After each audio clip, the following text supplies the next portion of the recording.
Hello दोस्तों, कैसे हैं मेरे यूट्यूब फैमिली। उम्मीद करती हूँ सब आप लोग स्वस्थ होंगे, मस्त होंगे और सभी अपने अपने घरों के कामों में व्यस्त होंगे। और हम गार्डनर्स तो हमेशा ही अपने बीज कभी इकट्ठे करते हैं, कभी प्लांट्स की तरफ हमारा, कभी फर्टिलाइज़र। तो आज ये मैंने कुछ बीज सुखाए थे, ये मैं बीज दिखाती हूँ। ये हैं बीज मिर्च के, हरी मिर्च। तो वैसे तो मेरा वेजिटेबल गार्डन नहीं है, क्योंकि मैंने आपको समस्या बताई है अपनी कि मेरे पास बंदर बहुत आते हैं। तो इस बार पहली बार मैं ट्राई कर रही हूँ हरी मिर्च लगाने की। तो चलिए फ्रेंड्स, ये सारी मिर्चें मेरे पास, मिर्च के जो पौधे, जो बीज हैं वो सूख गए हैं। तो उम्मीद करती हूँ कि इस बार मिर्च के पौधे बहुत ही अच्छे हम लगाएंगे। और पहले तो मैं इसको प्लांटर में ही लगाऊंगी, उसके बाद मैं रिपोर्ट करूँगी ज़मीन पर। तो इस तरह से मैंने मिट्टी तैयार करके रख ली थी पहले ही। और जब माली भैया आए तो मैं काम कर रही थी, उन्होंने कहा चलो आज मैं आपको ये मिर्च के बीज आपको ये कर देता हूँ। तो चलो ठीक है। तो मिट्टी के लिए वेल ड्रेन्ड सॉइल होनी चाहिए। प्लांटर में सबसे नीचे जो छेद होते हैं उसमें गिट्टी ज़रूर रखें, और उसके बाद वेल ड्रेन्ड मिट्टी ज़रूर हो। वेल ड्रेन्ड मिट्टी का मतलब है कि अगर आप पानी डालते हैं तो 5 से 10 मिनट में वो पानी सारा इसमें से निकल जाना चाहिए, मिट्टी मॉइस्ट हो जानी चाहिए। तो इस तरह से देखिए कितनी एक कलात्मक तरीके से हमारे माली भैया, ये क्योंकि किसान हैं और अभी ये गांव जा रहे हैं, और ये मुझे कहने ही आए थे कि मैं गांव जा रहा हूँ। तो कोई बात नहीं, गांव तो ये जाते ही रहते हैं। और क्योंकि मैंने ट्रैवलिंग जब करना होता है तब मैं इनको अपनी समस्या बता देती हूँ। तो ये अपने और मेरे हिसाब को ध्यान में रख के करते हैं अपने गांव का कार्यक्रम। इनके घर पे शादी है तो गांव इन दिनों जाते ही हैं सारे। तो फ्रेंड्स, ये है सिमरन गार्डनिंग व्लॉग्स और आपका बहुत बहुत दिल से स्वागत है। और जो नए हैं वो चैनल को सब्सक्राइब कीजिए, जो वीडियो देख रहे हैं वो लाइक शेयर एंड सब्सक्राइब तो बनता ही है। और साथ में बेल आइकन दबाना बिल्कुल ना भूलें। इससे ये होगा कि जो मेरी लेटेस्ट अपडेट है उसका नोटिफिकेशन तुरंत प्रभाव से आपको मिलेगा। और हाँ, हाइप भी ज़रूर कर देना, क्योंकि मैं भी हाइप ज़रूर करती हूँ। तो वेल ड्रेन्ड मिट्टी का फॉर्मूला अगर आपने देखना है तो मेरे चैनल पर सॉइल फॉर्मेशन का वीडियो मैंने अपलोड किया हुआ है। वैसे मोटा मोटा मैं बता दूँ कि इसमें garden soil, vermi compost, sand और हल्दी, और इसके अलावा इसमें थोड़ा सा मैंने इसमें गोबर की खाद भी मिलाई थी। तो इस तरह से ये मिट्टी मैंने तैयार की थी और मिट्टी मैंने प्लांटर्स भर दिए थे। और ये बहुत ज़रूरी होता है। उसके बाद जब हम सीड्स लगाते हैं, बीज लगा देते हैं, तो प्लांटर्स को धूप में नहीं रखना चाहिए। प्लांटर्स को छाया में रखें, जिससे कि उनकी जो प्रोपेगेशन है, जो प्लांटेशन है, जर्मिनेशन है, वो ठीक तरीके से हो जाए। तो फ्रेंड्स, इस तरीके से हमने मिर्ची के बीज लगा दिए हैं और कुछ टाइम बाद मुझे बड़ा ही अच्छा रिज़ल्ट देखने को मिला। और उसके बाद मैंने इसको रिपोर्ट करा ज़मीन में। तो जब हम मिर्च के पौधे लगाते हैं या कोई भी बीज लगाते हैं, तो उसकी ये थोड़ी सी मिर्च के बीज बच गए हैं, वो मैं अपने सीड बॉक्स में रखूँगी। ये मेरा बॉक्स है और इसमें मैंने सारे सीड्स जो कलेक्ट करके सुखा के रखती हूँ, तो मैं इसमें रख लेती हूँ। कई बार मैं करेले के और आजकल जो ये मेलन, वाटरमेलन, इसके भी रख देती हूँ। और किसी को चाहिए होते हैं तो फिर हमारे फ्रेंड सर्कल में तो मैं उनको दे देती हूँ। ये कुछ फूलों के बीज हैं, सर्दियों में जो फूल लगे थे, तो वो बीज मैंने रखे हुए हैं जो अगले साल मेरे को, मतलब विंटर्स में काम आएंगे। तो आज के वीडियो में मैं आपको बताने लगी हूँ कि मिर्च की खेती से कोई प्रसन्न क्यों होता है। मैं प्रसन्न होती हूँ क्योंकि ये मैंने पहली बार किया है, पहली बार मैंने मिर्ची लगाई है। तो और जब उसकी जो जब हम मिर्च देखती हूँ पौधे पे, जब मैंने मिर्च लगी देखी तो मैं इतनी खुश हुई कि बस मैं क्या बताऊँ, मेरे को समझ नहीं आ रहा था कि मैं क्या करूँ। तो यहाँ पर मैंने मिर्च के पौधे यहाँ रिपोर्ट कर दिए थे और माली भैया आए हैं और यहाँ पर उन्होंने घिया का बीज लगाया है। तो घिया के बीज 2-3 जगह उन्होंने लगाए हैं। ये छोटे छोटे हैं अभी, जो हमारे मिर्च के पौधे हैं बहुत ही छोटे छोटे हैं। तो ये देखिए थोड़े से बड़े हो गए मिर्च के पौधे और इसमें फल आने लग गया। और जब मैंने पहली मिर्ची देखी तो मैं खुशी से झूम उठी।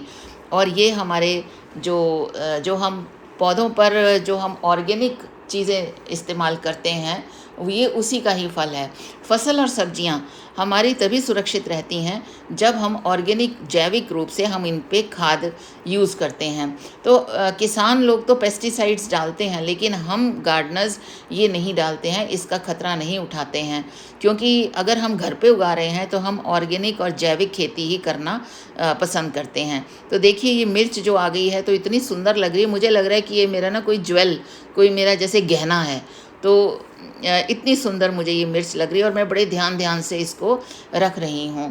तो मैंने जो ये थोड़ा सा यहाँ पर सेटअप किया था मिर्च के लिए, यहाँ पर मैंने सर्दियों में लगाए थे, इसमें पौधे लगाए थे सर्दियों में, फूलों के पौधे, लेकिन उसके बाद यहाँ पर मैंने मिर्च के पौधे लगाए। और जब अब मिर्चें आनी शुरू हो गई हैं तो बहुत ही मज़ा आया, और मैं बिल्कुल शेयर करूँगी कि मैंने क्या क्या कैसे कैसे अपना पौधे पर क्या इस्तेमाल किया।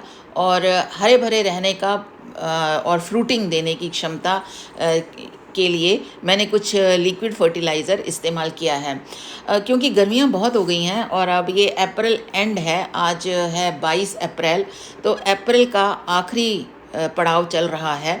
तो इसमें इतनी गर्मी और लू चल रही है, तो सबसे पहले तो मैंने यहाँ पर ग्रीन नेट का इंतज़ाम किया। तो मैं जो वीडियो बना रही हूँ तो मुझे लग रहा है कि आपको ज़रूर पसंद, उम्मीद करती हूँ कि ज़रूर पसंद आए। तो ग्रीन नेट बहुत ज़रूरी है, क्योंकि ग्रीन नेट से ये बचे रहते हैं। बहुत तेज़ धूप हो गई है और इस धूप से बचाने के लिए, ग्रीनरी बनी रहे, तो इसके लिए हमें ग्रीन नेट सबसे पहले लगानी पड़ेगी और लगानी चाहिए भी।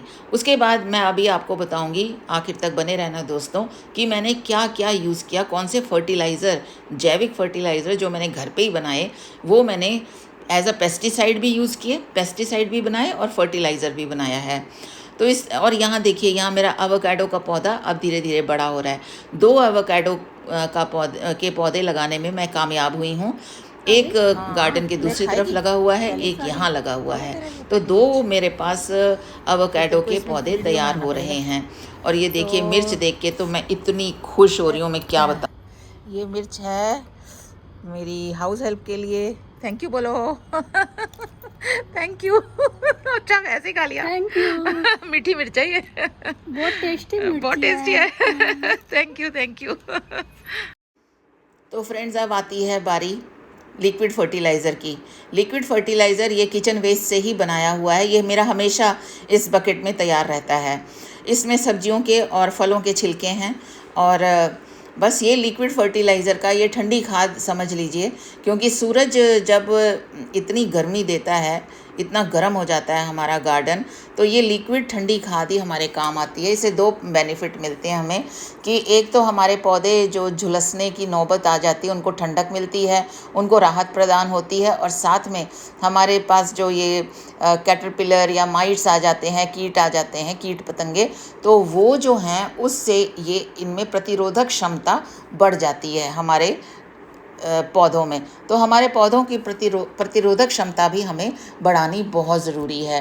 तो ये किचन वेस्ट से ही सारा मैंने ये बनाया है। और ये दूसरा है मेरे पास लहसुन का। ये बहुत ही अच्छा पेस्टिसाइड है। जब इसकी कुछ टाइम पहले मिर्चों के पौधों की पत्तियां मुड़ने लग गई थी, ये देखिए इसके सिर्फ मैंने छिलके ही डाले हैं लहसुन के, तो कुछ पत्तियां मुड़ने लग गई थी, तो मैंने इसको डाइल्यूट करके स्प्रे किया। जैसे आप सोचिए, एक ढक्कन, 1 गिलास ले लीजिए पानी का और उसमें 1 ढक्कन ये डाल दीजिए लहसुन का, जो ये है अर्क है, और उसको मैंने स्प्रे किया तो एकदम से पत्तियां सीधी हो गई। मुझे तो लगा कि ये मेरा पहला ट्रायल है और मेरे मिर्च के पौधे बिल्कुल ख़त्म हो जाएंगे, लेकिन इन्होंने मेरे को बहुत बचाया, इस लहसुन के अर्क ने, पेस्टिसाइड ने। और दूसरा एक और मैंने तैयार किया हुआ है। इसके अलावा मैंने वैसे तो शक्कर, जो चुकंदर होता है, उसकी भी मेरे पास अर्क तैयार है। चुकंदर बहुत अच्छा होता है, ठंडक देता है पौधों को। तो टाइम जैसे ही चुकंदर मैं इस्तेमाल करती हूँ, उसके छिलकों का मैं अर्क बना लेती हूँ। ये चुकंदर का अर्क बनाया हुआ है, तो इसको भी डाइल्यूट करके आप अपने पौधों में डाल सकते हैं। चाहे फलों के पौधे हैं, चाहे फूलों के पौधे हैं, चाहे सब्जियों के पौधे हैं, सब में आप ये इस्तेमाल कर सकते हैं। इसके बाद नींबू तो बेस्ट एंजाइम है। ये हिबिस्कस पे भी अच्छा है, फूलों पे भी अच्छा है। और मेरे इतने पुराने, एक तो ब्लैक कलर का हो गया, वो तो बहुत ही अच्छा है। ये देखिए इस तरह का, अगर आप इतना थोड़ा सा लेंगे तो ये आप 1 लीटर पानी में आप इसको डालिए और इसको स्प्रे करिए। बेस्ट है, बेस्ट रिज़ल्ट मिलेगा, कोई कीट पतंगे नहीं लगेंगे। और इसमें इन सब चीज़ों में पौधों की जड़ों को भी ये मजबूत करते हैं, ठंडा रखते हैं, और इन सब में मैग्नीशियम, जिंक, कैल्शियम सारा कुछ होता है, विटामिन सी सब कुछ इससे मिलता है। साथ में मिट्टी का जो टेक्सचर है उसको भी ये सुधारते हैं। तो ये जो नींबू का पानी है, डाइल्यूट करके आप मिट्टी का पीएच लेवल भी बढ़ा सकते हैं। तो फ्रेंड्स, मेरी जो मिर्च की पैदावार तो आप देख ही रहे हैं, पहली बार मैंने किया है ये एक्सपेरिमेंट, तो आपको ज़रूर पसंद आया होगा। और ये मेरे जो केयर टिप्स हैं जो मैं आपको बता रही हूँ, अगर आप इसको फॉलो करेंगे तो आपको भी फलों फूलों और सब्जियों में काफ़ी हेल्प मिलेगी। तो मेरे को तो ये अच्छा लगा। Thank you for watching. फिर मिलेंगे एक नई वीडियो के साथ, और God bless everyone. Thank you. ऐसे ही आप लोग सब्जियां उगाते रहिए, मैं भी उगाती रहूँगी।